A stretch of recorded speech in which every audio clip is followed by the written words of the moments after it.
Good morning, everybody. I toast to you. I hope that you're having a fantastic day today and that everything is going well and that your harvest is coming out nicely. And, the end of summer is working out well for you as well as it can be with everything that's going on right now.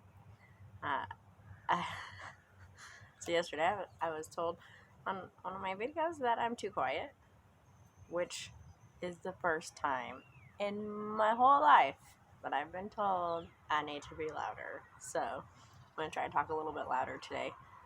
I don't want to yell. I'm neighbors. But anyways, so I was perusing the internet this morning, and as always, I saw lots of different things that I could talk about today, but the big thing that I saw that seemed to be coming up a lot was about labels.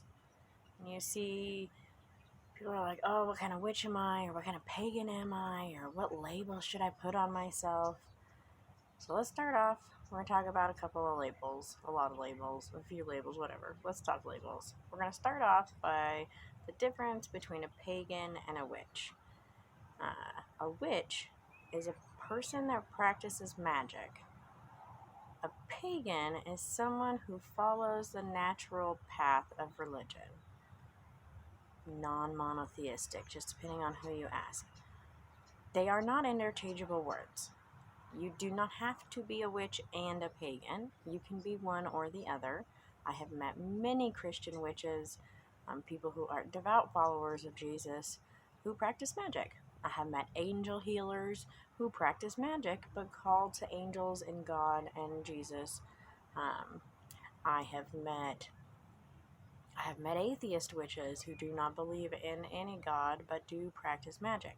I've met universal witches who believe in a universal energy, but not a God, and they practice magic. So, you don't have to do both. Everybody who's like, I'm new to pagan, what spell should I do? No. You're new to witchcraft, what spell should you do? Yes. You're new to paganism, go out and experience nature and connect with your own faith. Not the same as doing magic. Magic can help. Magic can be a part of your pagan faith, just as it can be a part of your Christian faith or your whatever faith you have. Two different things. So I guess that's the first label. It's a difference between pagan and witch. And that's why you get those people who are like, I'm a Christian witch. I love Jesus, but I do magic. And that's awesome. More power to you. Like, that's amazing. Whatever floats your boat, I guess. But don't get confused and don't feel like, oh, I'm pagan and all witches have to be pagan. And then you start to draw those lines that make it weird. So there is a difference between those two things. They are not interchangeable. You do not have to be a pagan and a witch or a witch to be a pagan, blah, blah, blah. The term Wiccan is a witch who practices that faith. Most Wiccans are witches. Magic is a big part of the Wiccan faith. And I've never met a Wiccan who didn't practice some sort of magic, even if it was just ritual magic and prayer. But not true for pagans or, lots of other things. So those two things, not the same. So the next set of labels are how we label pagans. So you have Norse pagans and Irish pagans and Peruvian pagans and just all different kinds of pagans. The labels that we put in front of paganism are typically like a religious branch. Like if we were to use Christianity as the example, Christianity has Mormon and Baptist and Lutheran and Protestant and all the different branches of Christianity. Well, when you think of paganism, it's the same thing. It's got many branches, and they are Norse and Germanic and Hindu and all of the different, Aborigine. The list goes on and on. There's thousands of different kinds of pagans. They each follow their own religious path, and typically that word is the divine that they call to, the aspect of the divine that they call to. You'll see Hellenistic pagans, and they call to the Greek pantheon, and you'll see Roman pagans, they call to the Roman pantheon. And so that's where those terms come in. And typically that's driven by the divine that you call to or the mythology you enjoy reading. If you only you read all Norse mythology and you call to Thor and Tyr and all of the Norse gods, then you would call yourself a Norse pagan.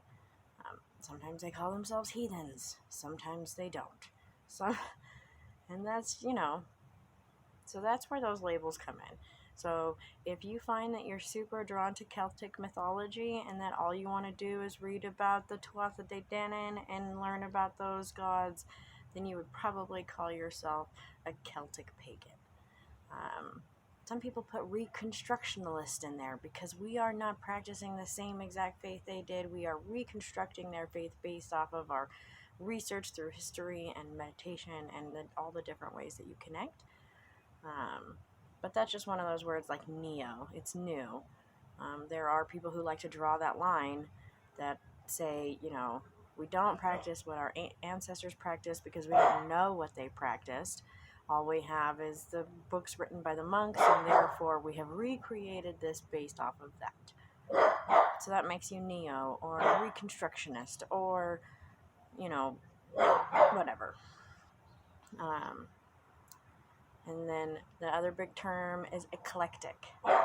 A couple years ago, this was really dicey term. Some people really liked it, some people didn't. It really brought out that whole you can only practice what your genealogy is or you can't bring them together. And I think over the last probably 5 years, I've really seen a transition. I think that the more people get their genealogy done, ironically, the more that they see that we are a combination of many cultures. At least here in America and other countries where they are very much brought many, I'm imagining Great Britain, it's very much the same, and places where, you have a lot of cultures coming together, you're going to see that if you do your genealogy, you are not just Anglo-Saxon. You are not just Swedish, whatever it may be. And I think that a lot of people are also finding that they do have some Native American, or they do have some African, or some South American, or some of these more indigenous cultures still fresh in their DNA, and it's empowering them to connect with their pagan faiths in new ways.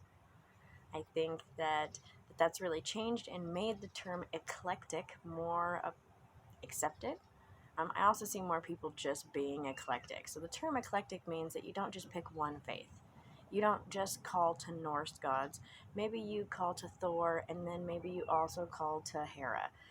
And they're two different pantheons. They do not follow the same mythology and that kind of thing, but you do have a father aspect and a mother aspect. And maybe that's where you find that energy. I know personally I call to Diana, but not Artemis. The two I feel are not interchangeable. But that's just for me personally. I know